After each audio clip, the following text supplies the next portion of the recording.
চাকরিহারাদের সঙ্গে রয়েছেন পিঙ্কি। মন্ত্রী শান্তির পকেট ভরলো আর সর্বস্ব খোয়ালেন চাকরিহারারা, তাদের কি প্রতিক্রিয়া?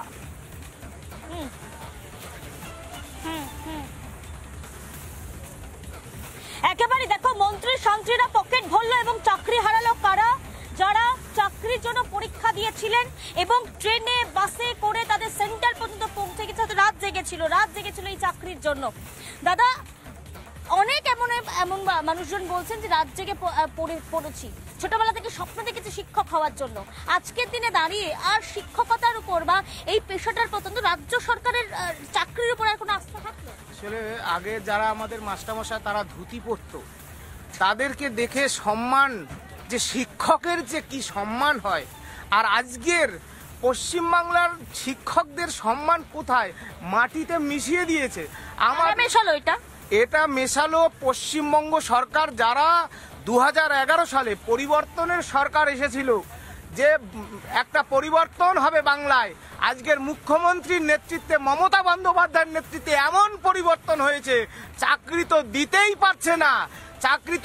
পারছে না। উল্টে আমাদের গ্রাম বাংলার সাধারণ ঘরের ছেলেরা, যারা অনেক লড়াই সংগ্রামের ফলে এই দীর্ঘ পড়াশোনার পরে আমরা যারা চাকরিটা পেয়েছিলাম, আমাদের সেই চাকরিটাও কেড়ে নিল।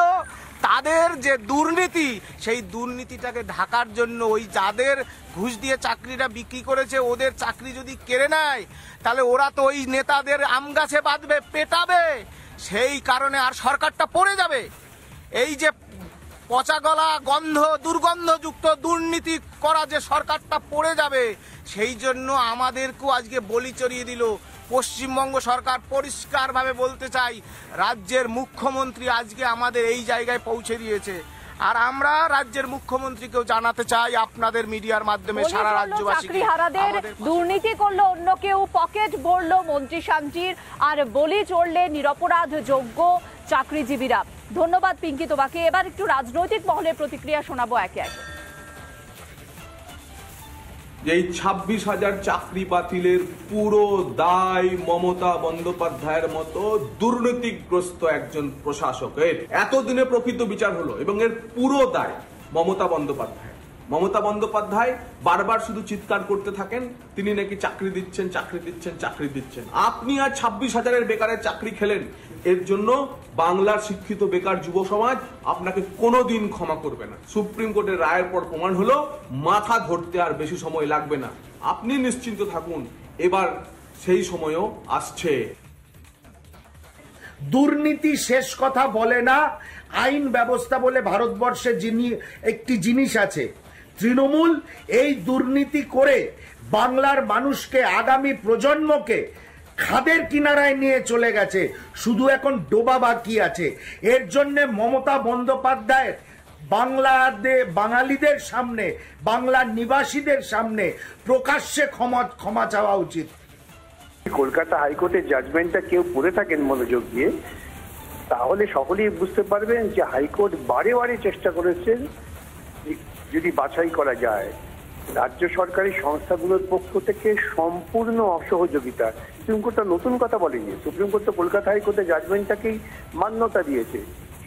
একটা গোটা প্রক্রিয়া যখন দুর্নীতিগ্রস্ত হয়, আমাদের যে সওয়াল ছিল যে এন্টায়ার সিস্টেম ইজ পলিউটেড, এটা হচ্ছে সেই সব মানুষদের যারা জেনে শুনে একটা দুর্নীতিগ্রস্ত রাজনৈতিক দলকে ক্ষমতায় নিয়ে আসেন, দুর্ভাগ্যজনকভাবে তাদের সেই সিদ্ধান্তের পরিণতিতেই আজকে পশ্চিমবঙ্গের মানুষকে ভুগতে হচ্ছে। 26,000 চাকরি বাতিলের নির্দেশ সুপ্রিম কোর্টের প্রধান বিচারপতি নেতৃত্বাধীন বেঞ্চ। তারা যোগ্য অযোগ্য সুপ্রিম কোর্ট বলেছে রিপেয়ার করা সম্ভব নয়, কোনোভাবেই বাছাই সম্ভব নয়। এন্টায়ার প্যানেলটাকে সুপ্রিম কোর্ট স্ট্রাক ডাউন করতে বাধ্য হলো। চাকরি যে বাতিল হলো, তার দায়টা কি একেবারে রাজ্য সরকারের, এবং খুব স্পেসিফিক বলতে ঘুষ নিয়ে চাকরি দিয়েছে তাদের। পার্থ চট্টোপাধ্যায় সহ অনেকেই জেলে আছেন, যারা ঘুষ নিয়ে চাকরি দেওয়ার জন্য আজকে এই অবস্থা।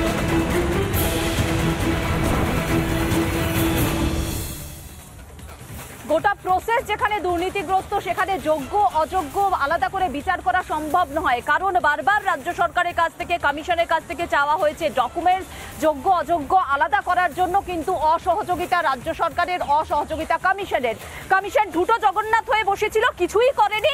দুর্নীতি হয়েছে, সেই দুর্নীতি আটকাতেও পারেনি, নিজেরা ইনভলভ হয়েছে এবং তারপরে যারা যোগ্য তাদেরকে বাঁচাতেও পারলো না। সুতরাং তার দায় নিতে হবে রাজ্য সরকারকে, এমনটাই চাকরিহারারা বলছেন এই মুহূর্তে। আরো আপডেট রয়েছে এই খবরের একটা বিরতির পর, সঙ্গে থাকুন।